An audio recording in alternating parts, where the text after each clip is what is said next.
তো আসলো আরে তো কাছে যে সুদা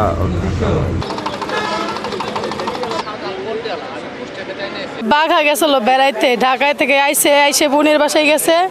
ওখান থেকে ধরো আমাদের বাসায় আসতেছে মাঝখানে ধরো অ্যাক্সিডেন্ট হয়েছে। ড্রাইভারটা মারা গেছে। ড্রাইভারের নাম হলো জাকিরিয়া, আমার নাতি বোন নাম হলো শিরিন, আমার নাতির নাম হলো আশাফুল।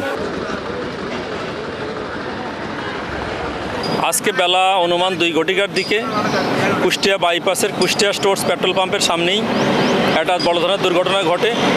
একটা ওই যে এলপিজি বাহী একটা বড় কার্গো গাড়ির সঙ্গে একটা সিএনজির মুখোমুখি সংঘর্ষ হয়। সংঘর্ষ হয়ে ফলে সিএনজির 3 জন যাত্রী ঘটনাস্থলেই মারা যায়, আর 2 জন হাসপাতালে মারা গেছে, এরকম তথ্য আমরা পেয়েছি।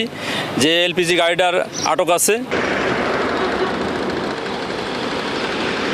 রোড সেফটির যে বিষয়টি, সেটি আমাদের জায়গায় আসলে অনেক করণীয় আছে, এবং আমাদের যেমন ট্রাফিক যে বিষয়টি আছে সেটি তো আমাদের খতিয়ে দেখতে হবে। আমাদের জায়গা থেকে আইন প্রতিপালন করানোর জন্য যে ব্যবস্থাটি সেটি আমাদের করতে হবে, এটা হলো আমাদের দায়।